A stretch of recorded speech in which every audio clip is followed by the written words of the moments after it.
All right, ladies and gentlemen, what's up? Welcome into another video, Gamecock Chuck. Hey, man, we rolling up towards Texas A&M weekend.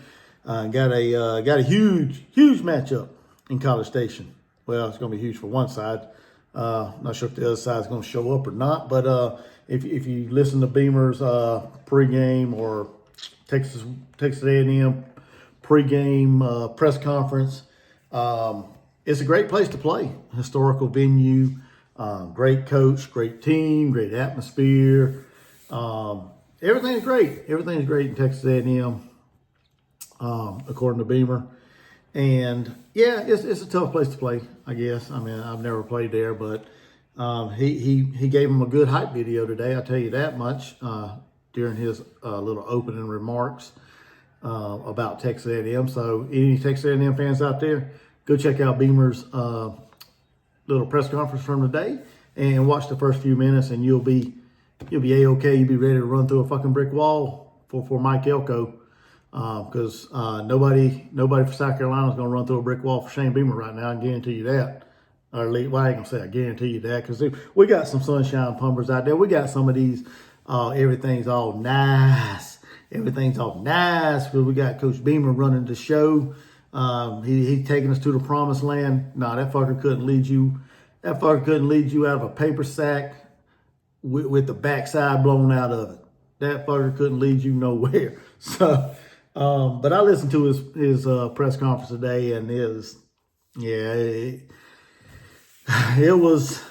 about as I thought I was listening to Mike Schuler there for a minute, but that's how inspired I was. That's how motivated I was about the rest of the season, these 3 games. And I know probably gonna get a bunch of hateful comments, and hey, that's usual around here. But see, that's the beauty of it, because I am on YouTube, and if you don't know, YouTube is an opinion-based platform that gives you an opportunity to speak your mind and tell things how you want to tell it. And, if you don't like it, hey, there's this, you can swipe, you can exit out of there, you can do whatever. You don't have to watch the videos.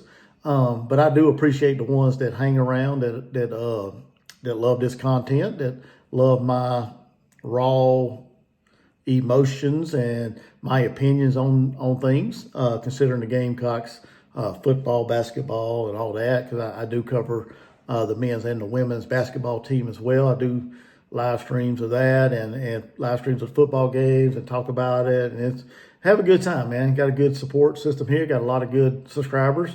And so I must be doing something a little bit right. I haven't gotten all of you, and I probably won't. It's all good. It's all good. But the ones that I do have, I appreciate everybody. So make sure you guys hit that like button, that thumbs up, subscribe if you're new, hit the notification bell, hype this video. For some reason, YouTube loves the hype button, so whatever it does, hit that hype button and join us on this adventure as we are continuously growing. So, like I said, Beamer, like I said, he got out there today and talked about offensive coordinator and the offensive line coach, and his new task of having to fill them 2 roles, at season's end. And he's right. I mean, he was right about that. He does have to find a new offensive coordinator. He does have to either promote Sean Elliott to offensive line coach, if that's what Coach Elliott wants to do, or he has to get out there and beat the pavement and interview people and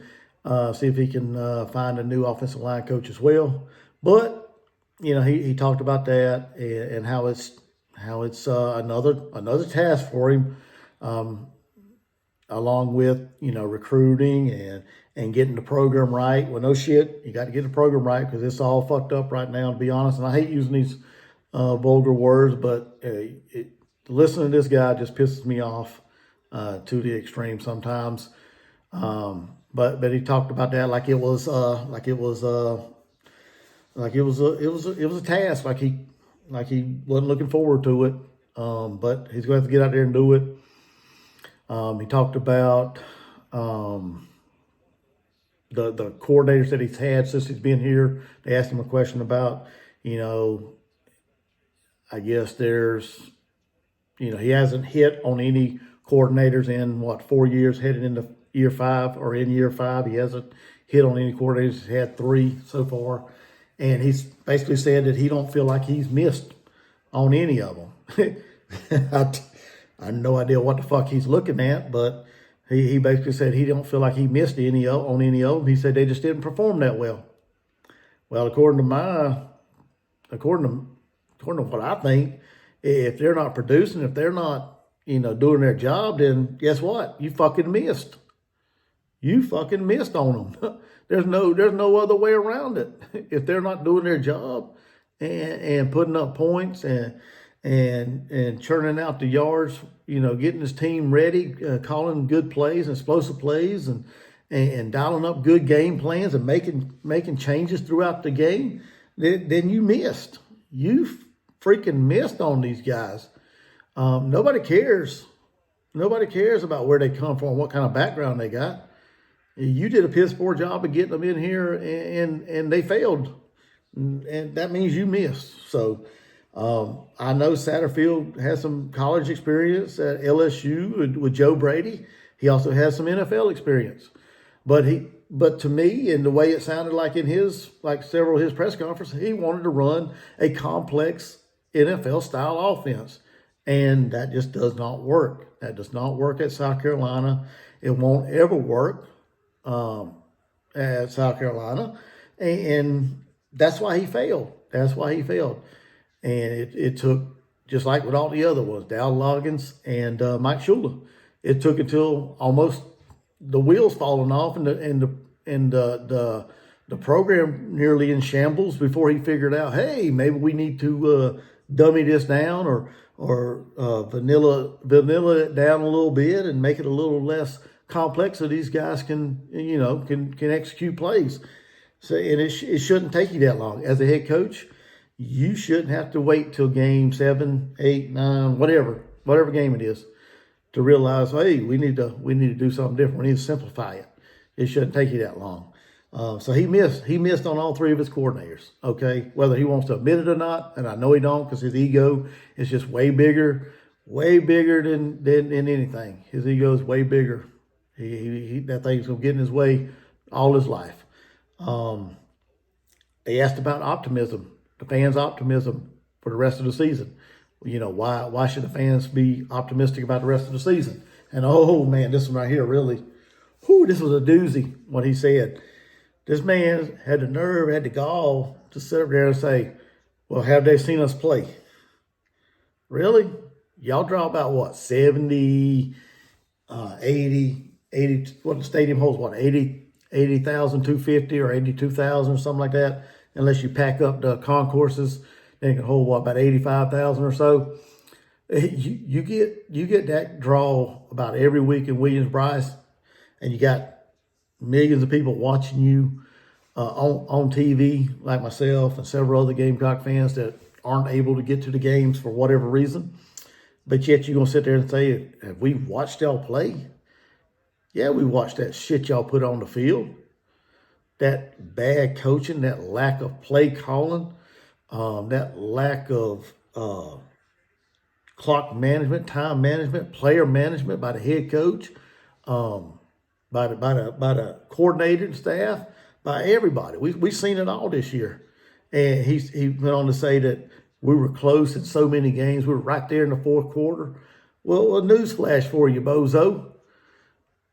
With our ineffective ability to sustain drives and put together drives that create points, no matter we were down 3 points, 6 points, 14 points, whatever, it felt like we was 100 points away. We were further away than you think we were. We were no more closer than we were than the start of the game.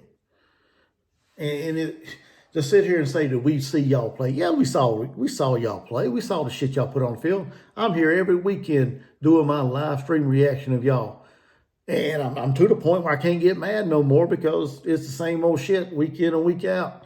So I'm not going to get mad this weekend either, regardless of who's calling the play. And I know Coach Fury is the one that's supposed to be the lead offensive guy, offensive coordinator, offensive play caller, whatever you want to tab him as.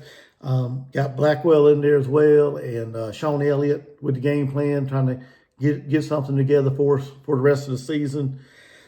I'm done. I'm done being angry. Not really angry. I'm done getting worked up over this football team, doing my live shows and talking about this team.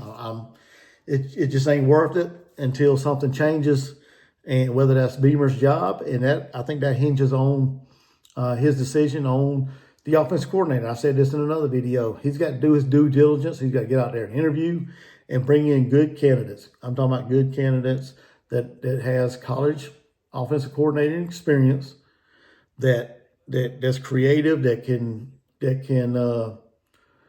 run an offense, a system in college, that can take his quarterback, whether it be Norris if he's here next year, whether it's Cutter Woods or Aaron Nolan or Landon Duckworth or whoever the quarterback may be next year, that can take them and put them in their system and make it work.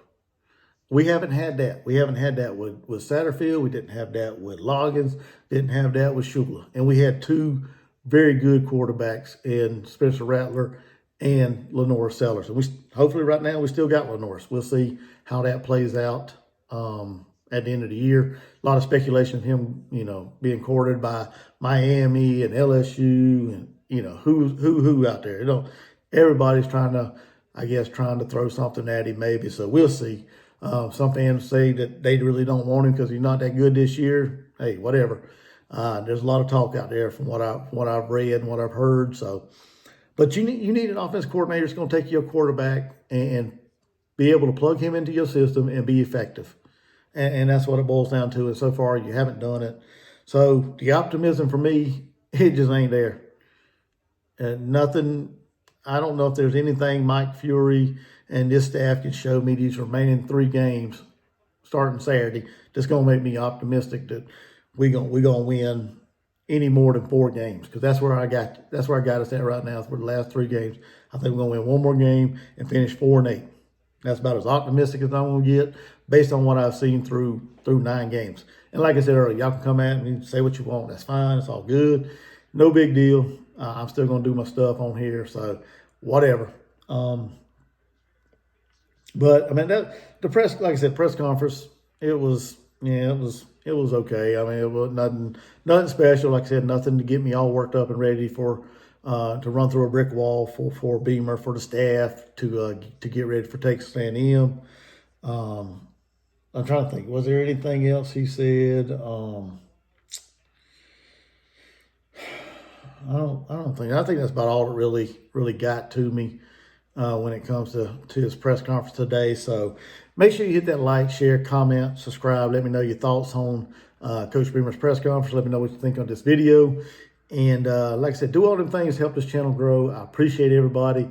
I'll be back at it Friday night inside the Sandstorm with my co-host Sports Talk with the Dealmaker. Go check his channel out. Subscribe to it, as we're going to talk about the Texas A&M South Carolina matchup, give our prediction of the score, and then we'll be back here Saturday to do the live stream reaction for that game. And of course, like I said, I'm going to do the women's basketball game Saturday night against Southern California. So y'all come hang out with me on this channel. Go sub up Sports Talk with the Dealmaker. And yeah, I'll see you guys in the next one. Y'all have a good one.